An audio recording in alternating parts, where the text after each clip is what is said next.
Ladies and gentlemen, how's it going? Once again, I'm your friendly neighborhood basement dwelling techno bubbles, Nev from Nev's Tech Bits, and there's one thing I love more than tech. It's consumerism on a budget. I love finding cheap tech at secondhand stores, yard sales, the side of the road, whatever. Anyways, let's take a look at the awesome stuff I managed to find this month. Alright, first off, I want to brag about my Sega Dreamcast. This came from an individual who goes to the big city. He knows certain spots where you can go to on garbage day.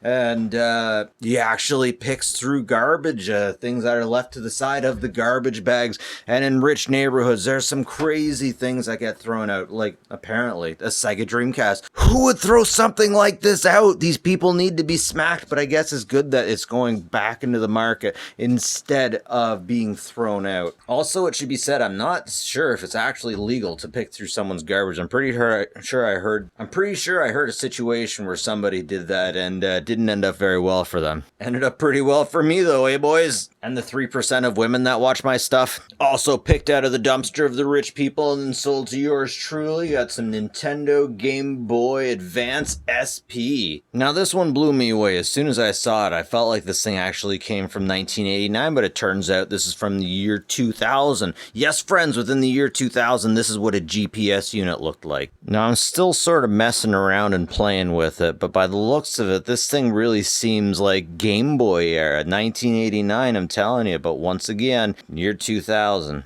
So of course on the back you can see that we have a battery, a tether, but I had to hook this thing up with one of those cigarette lighter car attachment things. It took me the better part of a day to get a signal with this thing. This thing's still so old school, I actually tried to pinch to bring the map up better. What's going on with me? Okay, I'm getting it now. You hit the navigation button and it takes you through different screens and then it will show you where you are and where you need to go. Of course, I'm probably never going to be using this thing, but still, it's frickin' interesting. This thing looks like some kind of futuristic spy stuff, you know what I'm saying? You only got 17, not even 18 clicks on this thing. What's going on? Once again, I have to wonder, where did this come from? How did it end up being in the place where I could pick it up for so cheap? Was this thing ever used? If it only has 17 clicks on it, almost makes me wonder if someone with more money than brains... Hey, is that a speaker?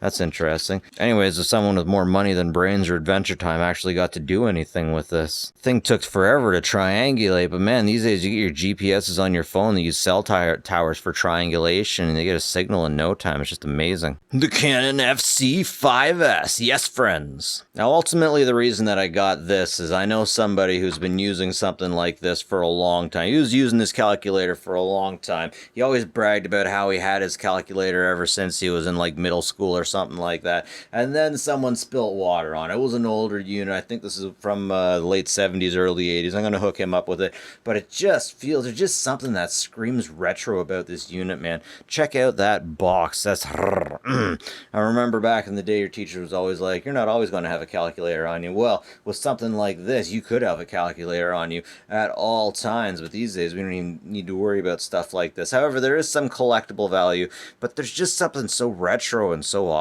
about messing with a miniature calculator. Made in Japan, I tell you what, Bobby. An official 20-cent Apple charger. Hey, wait, aren't these things supposed to have like a green dot on them or something? Did I just buy a knockoff secondhand charger? Only one way to find out. Let's find my most expensive phone and charge it with and see what happens. Last but not least, frankly, very curious unit. This is a USB extender, but it's also a warmer. A warmer for, I'm sure you're supposed to warm your coffee with this, but I would have to warm my nuts on this thing. Legit, the thing definitely gets warm. I gotta open this thing up, guys. That's it, that's all. We got the plate, and then we got the two capacitors here. Maybe the capacitors are what charges this, or sorry, what heats it up. Okay, I am legitimately curious about exactly how that works. The capacitor just got to get super warm, and then the heat must be transferred directly to the plate with that thermal paste.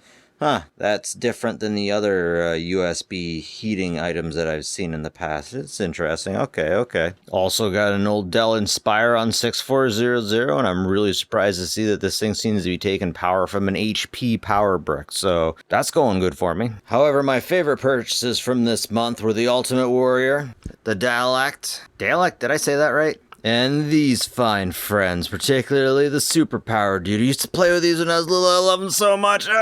Anyways, folks, rock on completely with these brand new components. Take it easy. That's it from me, Nev from Nev's Tech Bits. Have a good one, folks. Take care of each other, will yas?